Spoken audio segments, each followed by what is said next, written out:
1948 ஆண்டு மே மாதம் 14ஆம் திகதி இஸ்ரேல் என்கின்ற தேசம் உதயமானது.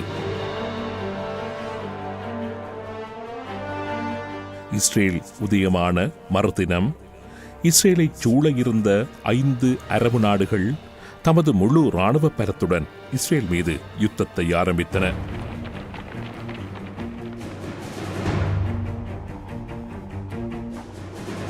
எகிப்து, சிரியா, ஜோர்தான், ஈராக், பலஸ்தீனம் போன்ற தேசங்களின் இராணுவங்கள் நேரடியாகவே பிறந்து ஒரே நாளேயான இஸ்ரேல் மீது முழுவீச்சில் தாக்குதலை ஆரம்பித்தன. பாகிஸ்தான், சூடான் போன்ற நாடுகளும் அந்த யுத்தத்திற்கு தமது படை வீரர்களை அனுப்பி இஸ்ரேல் என்கின்ற தேசம் இல்லாது ஒழிக்கப்பட வேண்டும் என்று சண்டை பிடித்தார்கள்.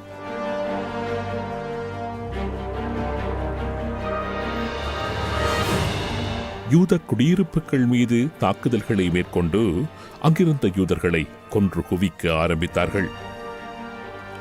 பிறந்து ஒரு நாளே ஆன குழந்தை இஸ்ரேல். இராணுவ கட்டமைப்பு என்று பெரிதாக அவர்களிடம் எதுவுமே இருக்கவில்லை. ஹகனா என்கின்ற ஒரு ரகசிய போராட்ட இயக்கம் மாத்திரம்தான் அவர்களிடம் அந்த நேரத்தில் இருந்தது. அத்தோடு 2ஆம் உலக யுத்தத்தில் நேச நாட்டு படைகளில் அங்கம் வகித்த யூத பிரிகேடில் யுத்தத்தில் கொல்லப்பட்டவர்கள் போக எஞ்சிய வீரர்கள். இவைதான் இஸ்ரேலை பாதுகாக்கவென்று அங்கு இருந்த இஸ்ரேலின் படைகள். ஆயுத கையிருப்பு இல்லை, ஆயுத தொழிற்சாலைகள் இருக்கவில்லை. தேசமாக ஒரு யுத்தத்தை எதிர்கொண்ட அனுபவமும் அவர்களுக்கு இருக்கவில்லை. விமானப்படை, கடற்படை எதுவுமே இல்லை அந்த நேரத்தில்.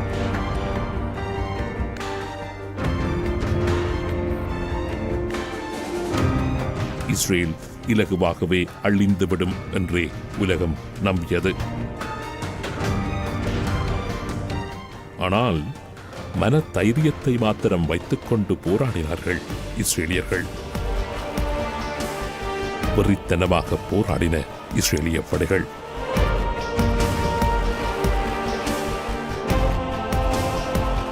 இஸ்ரேல் இராணுவமும் மக்களும் கூடியவரை கெரில்லா பாணியிலான தாக்குதல்கள் மூலமே அரபு படைகளை எதிர்கொண்டார்கள். அந்த சண்டைகள் சுமார் 10 மாதங்கள் வரை நீடித்தன. ஒரு பக்கம் சண்டைகள் நடைபெற்றுக் கொண்டிருக்க, மறுபக்கம் சண்டை பிடித்தபடியே தமது இராணுவ படையணிகளை கட்டியமைத்தார்கள் இஸ்ரேலியர்கள். சண்டைகள் நடைபெற்றுக் கொண்டிருந்த சமகாலத்தில் தமது விமானப்படையையும் கடற்படையையும் அவர்கள் உருவாக்கியிருந்தார்கள். சண்டை பிடித்தபடியே சமாதானம் பேசினார்கள், சமாதானம் பேசியபடியே சண்டை பிடித்தார்கள். கடைசியில் அதிசயமான ஒரு வெற்றியை பெற்றார்கள் இஸ்ரேலியர்கள்.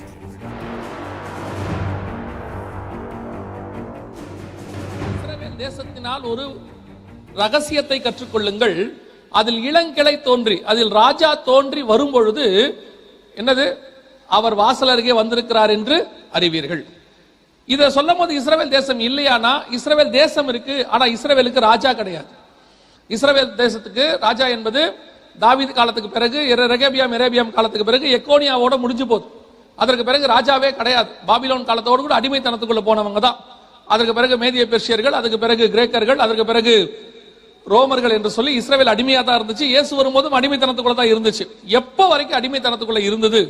எப்ப இஸ்ரவேலுக்கு முதல்ல ராஜா வந்தார் அதுக்கு பிறகு அப்படின்னு பாத்தீங்கன்னா 1948 மே மாசம் 14ஆம் தேதி மீண்டும் இஸ்ரவேல் தேசம் உருவாகியது. இதுதான் 1948 மே 14. இதுதான் மத்திய 24, 32, 33 தீர்க்க தரிசனம் நிறைவேறின நாள்.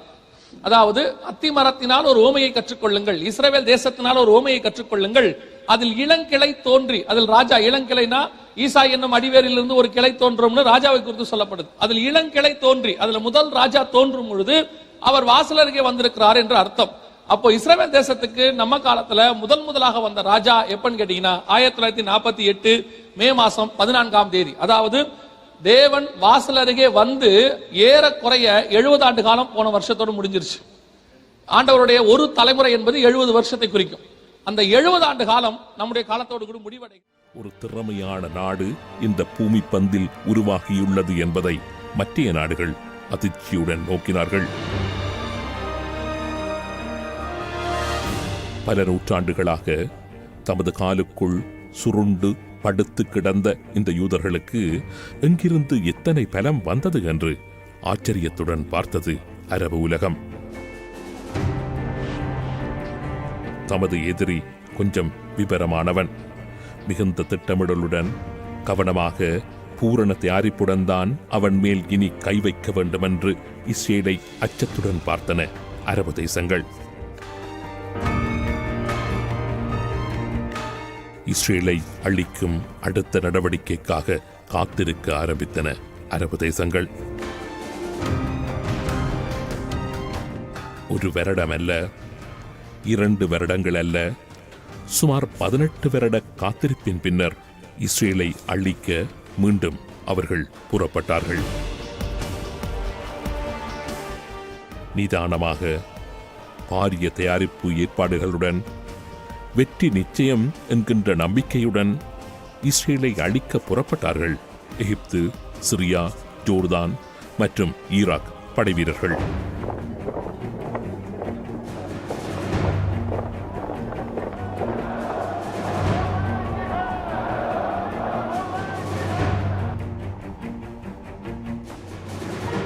ஆயிரத்தி 1948 ஆண்டு நடைபெற்ற முதலாவது அரபு இஸ்ரேல் யுத்தத்தை தொடர்ந்து இஸ்ரேல் அரபு எல்லைகள் எந்த நேரமும் பதட்டமாகவே இருந்து வந்தன. சிறு தாக்குதல்கள், பதில் தாக்குதல்கள், ஊடுருவல்கள், முறியடிப்புகள் என்று அடிக்கடி ஏதாவது சண்டைகள் சிறியதும் பெரியதுமாக அங்கு நடைபெற்றபடிதான் இருந்தன.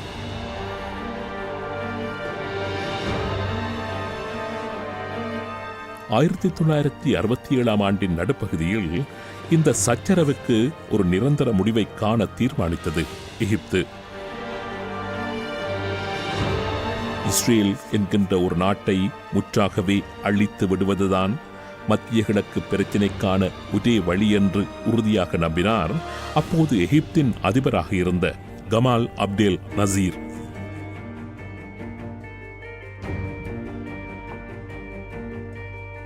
எகிப்தின் 8 படைப்பிரிவுகளைச் சேர்ந்த சுமார் 1,00,000க்கும் அதிகமான படைவீரர்களையும் 1000க்கும் அதிகமான யுத்த தாங்கிகளையும் இஸ்ரேலின் தென்மேற்கு எல்லைக்கு அனுப்பி வைத்தார் நசீர்.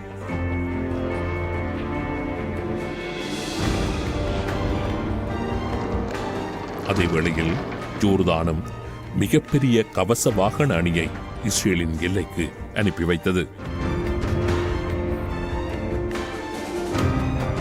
இஸ்ரேலின் எல்லைகள் முழுவதும் தமது படைகளை நிறுத்தி இஸ்ரேலை தமது பூரண முற்றுகைக்குள் கொண்டு வந்திருந்தது அரபு உலகம். இந்த முற்றுகை ஒரு பக்கம் நடைபெற்றுக் கொண்டிருக்க எகிப்து, ஜோர்தான், சிரியா போன்ற தேசங்களின் மக்கள் வீதிகளுக்கு வந்து தமது படைகளுக்கான ஆதரவு கோஷங்களை எழுப்பியபடி இஸ்ரேல் அழிக்கப்பட்டு விட்டது என்கின்ற செய்தியை எதிர்பார்த்து ஆவலுடன் காத்திருக்க ஆரம்பித்தார்கள். 2 தசாப்தமாக இருந்து வருகின்ற இஸ்ரேலிய அச்சுறுத்தலுக்கு ஒரு முடிவு கிடைக்கப் போகின்றது என்கின்ற மகிழ்ச்சி அவர்கள் ஒவ்வொருவர் முகங்களிலும்.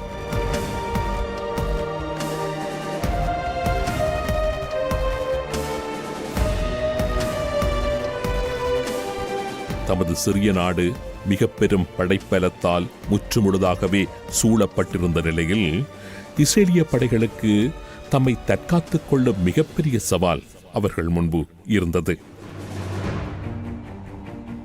எதிரிகளின் கரங்களை கொஞ்சம் ஓங்கவிட்டாலும் இஸ்ரேல் அழிவதென்பதை யாராலுமே தடுக்க முடியாது என்பது அவர்களுக்கு நன்றாகவே தெரிந்தது. கடந்த 2 தசாப்தங்களில் எதிரிகள் சோவியத்தின் உதவியுடன் தங்களை மிகவும் பலப்படுத்தியிருந்ததை இஸ்ரேல் அறிந்து வைத்திருந்தது. குறிப்பாக தம்மைச் சூழ எகிப்து, ஈராக், ஜோர்தான் மற்றும் சிரியா இராணுவத்தின் 1,40,000 படை வீரர்கள் ரத்தம் முழுவதும் பகையை கலந்தபடி நின்று கொண்டிருந்தார்கள். 2500 யுத்த தாங்கிகள் இஸ்ரேலுக்குள் எந்த நிமிடமும் நுழைந்துவிடும் தயார் நிலையில் இஸ்ரேலின் வாசலில் உருமியபடி நின்று கொண்டிருந்தன. இவை அனைத்தையும் விட 959 யுத்த விமானங்கள் எகிப்து மற்றும் யோர்தானின் தளங்களில் சக்தி வாய்ந்த குண்டுகளை சுமந்தபடி இஸ்ரேலை குறிவைத்து தயார் நிலையில் நின்று கொண்டிருந்தன. ஒரே நேரத்தில் அவை அத்தனையும் இஸ்ரேல் மீது பாய்ந்தால் இஸ்ரேலின் சாம்பல் கூட மிஞ்சாது. அது இஸ்ரேலுக்கு நன்றாக தெரிந்தது. தமது தரப்பில் அந்த நேரத்தில் இருந்த 50,000 படை வீரர்கள், சில ஆயிரம் ரிசர்வ் படை வீரர்கள், 300 விமானங்கள், சில 100 யுத்த தாங்கிகள், இவைகளை வைத்துத்தான் அரேபியர்களின் பலமான அந்த மிகப்பெரிய முற்றுகையை சமாளிக்க வேண்டும். எப்படி சமாளிப்பது? அந்த ஆபத்தில் இருந்து தம்மையும் தமது தேசத்தையும் எவ்வாறு காப்பது?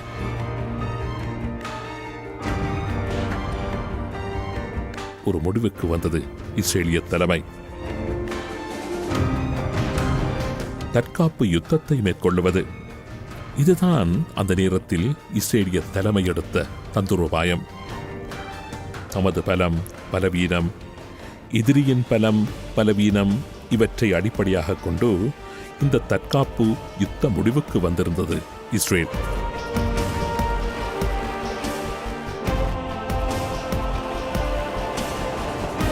முன்னேறி தாக்குவதுதான் ஒரு சிறந்த தற்காப்பு யுத்தம் என்பது போரியல் வல்லுநர்களின் கூற்று. எதிரி தாக்குவதற்கு சற்று முன்னதாக எதிரியின் முதுகெலும்பை உடைத்துவிட வேண்டும். எதிரி முன்னேற நினைக்கும் அந்த கணத்தில் எதிரியின் முகத்தில் அழுத்தமான ஒரு குத்து விழுந்திருக்க வேண்டும். எதிரி சமாளித்து எழ எத்தனிக்கின்ற நேரத்தில் அவனுக்கு பின்னால் இருந்து தாக்குதல் நடத்தப்பட வேண்டும். எதிரி எதிர்பார்ப்பது எதுவுமே களமுனைகளில் நடைபெறக்கூடாது. எதிரி நினைக்கும் முனைகளில் சண்டைகள் நடக்கவே கூடாது. இதுதான் சிறந்த தற்காப்பு யுத்தம். அப்படியான ஒரு தற்காப்பு யுத்தத்தை தான் அன்று செய்தார்கள் இஸ்ரேலியர்கள்.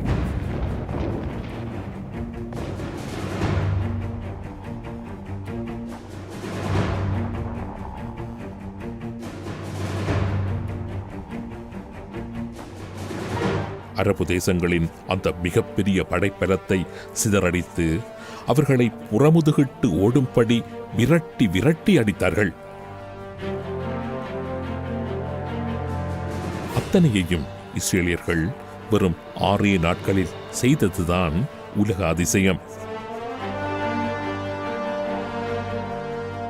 சுமார் 15,000 எகிப்திய ராணுவ வீரர்கள், 2,500 சிரியா வீரர்கள், 606 ஜோர்தானிய வீரர்கள் உட்பட 20,000 அரபு நாடுகளின் ராணுவத்தினர் அந்த யுத்தத்தில் இஸ்ரேலியர்களால் கொல்லப்பட்டார்கள்.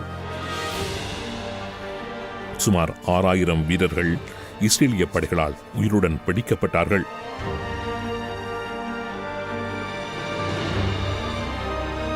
அரபு நாடுகளின் 450க்கும் மேற்பட்ட யுத்த விமானங்கள், நூற்றுக்கணக்கான யுத்த தாங்கிகள் நீர்மூலமாக்கப்பட்டன.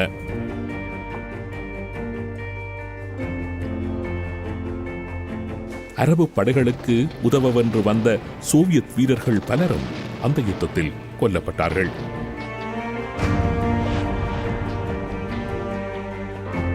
வெறும் 6 நாட்களில் நடைபெற்ற இந்த அதிசயம் இன்றைக்கும் போரியல் புத்தகங்களில் வியப்புடன் பதியப்பட்டுள்ளது. கடைசி காலம் சொல்லி ஏன் ஜனங்களை பயமுறுத்துறீங்க, இதெல்லாம் கடைசி காலமா அப்படின்னு கேட்டீங்கன்னா, உங்களுக்கு எப்பப்பெல்லாம் கடைசி காலம் அப்படின்னு ஒரு சந்தேகம் வருதோ அப்பெல்லாம் நீங்க இஸ்ரவேலையும் யூதனையும் பார்க்கணும். இஸ்ரவேல் யூதன் ஒரு தேசம் இருக்கு, இஸ்ரவேலர்னு ஒருத்தன் இருக்கிறான் அப்படின்னு சொன்னாலே அது கடைசி காலம் தான். ஏன் தெரியுமா? இந்த 2000 வருஷமா ஒரு இனம் இல்லை பூமியில, ஒரு தேசம் இல்லை, ஒரு மொழி இல்லை, அழிந்து போன மொழி. நீங்க இதே காரியத்தை நீங்க வாசிங்கன்னு சொன்னா எசேக்கியேல் புத்தகம் 37ஆம் அதிகாரத்துல எலும்புகளின் பள்ளத்தாக்கு அதிகாரம்னு வாசிக்கிறோம். இந்த எலும்புகளின் பள்ளத்தாக்கு அதிகாரம்னா என்ன? ட்ரை போன்ஸ் அப்படின்னு இருக்கும் அந்த இடத்துல. அப்படின்னா என்ன அர்த்தம் அப்படின்னு கேட்டீங்கன்னு சொன்னா, இஸ்ரவேலர்கள் தங்கள் அடையாளங்களை தொலைத்து விட்டு 2000 வருஷமாக எல்லா தேசத்திலும் சிதறி போய் விட்டார்கள்.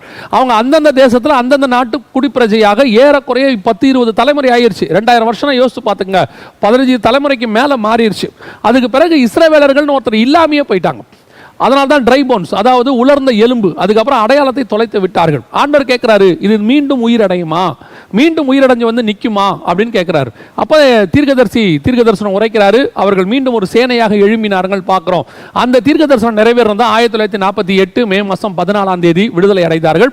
15ஆம் தேதி முதலாவது யுத்தம் அவர்கள் ஒரு சேனையாக எழும்பி நின்றார்கள். அதாவது அடுத்த நாளே அவங்களுக்கு யுத்தத்தை 7 நாடுகள் ஆரம்பிச்சிச்சு, அவங்களுக்கு விரோதமாக வளைகுடா நாடுகள். அதனுடைய விளைவாக அவர்கள் எழும்பும் போதே ஒரு சேனையாக எழும்பினார்கள். வேதம் சொன்னபடி ஒரு சேனையாக அவர்கள் எழும்பி நின்றார்கள் பார்க்கிறோம். இதுதான் கடைசி காலத்துக்கான அடையாளம். எப்பெல்லாம் உங்களுக்கு கடைசி காலமா இது அப்படின்னு ஒரு சந்தேகம் வரும்போதெல்லாம் இஸ்ரவேலை நோக்கி பாருங்க. ஒரு இனம் அழிக்கப்பட்டு, ஒரு மொழி அழிக்கப்பட்டு, ஒரு நாடு அழிக்கப்பட்டு மீண்டும் அதே ஸ்தானத்தில் உருவாகுது என்று சொன்னால் அது இஸ்ரவேல் தேசமும் யூதர்களும் எபிரேய மொழியும் மட்டுமே. இதுக்கு முன்னாடியும் அப்படி இல்லை, இதுக்கு பின்னாடியும் அப்படி இல்லை. ஏன்னா நம்ம கண்ணுக்கு முன்னாடி இருந்த பாபிலோன் இன்னைக்கு இல்லை, நம்ம கண்ணுக்கு முன்னாடி இருந்த நினிவே இன்னைக்கு இல்லை, நம்ம கண்ணுக்கு முன்னாடி இந்த தீரு இன்னைக்கு இல்லை. அவங்க எல்லாம் தண்ணியில மூழ்கி அழிஞ்சு போச்சு. அந்த இனமே அழிஞ்சு போச்சு. அமலேக்கர் கிடையாது, ஏத்தியர் கிடையாது, ஏபியர் கிடையாது, எபூசியர் கிடையாது, எல்லா இனமும் அழிஞ்சு போச்சு. ஆனா இஸ்ரவேல் என்கிற இனமும் இஸ்ரவேல் என்கிற தேசமும் எபிரேய மொழியும் இன்னைக்கும் ஜீவனோடு கூட இருக்கிறது என்று சொன்னால் கடைசி காலத்தினுடைய மிக முக்கியமான அடையாளம் அவர்கள் திரும்பி வருவார் என்று ஆண்டவர் சொன்னபடியே மிக துல்லியமாக ஒரு இனம் மீண்டும் உருவாகி வந்து விட்டது.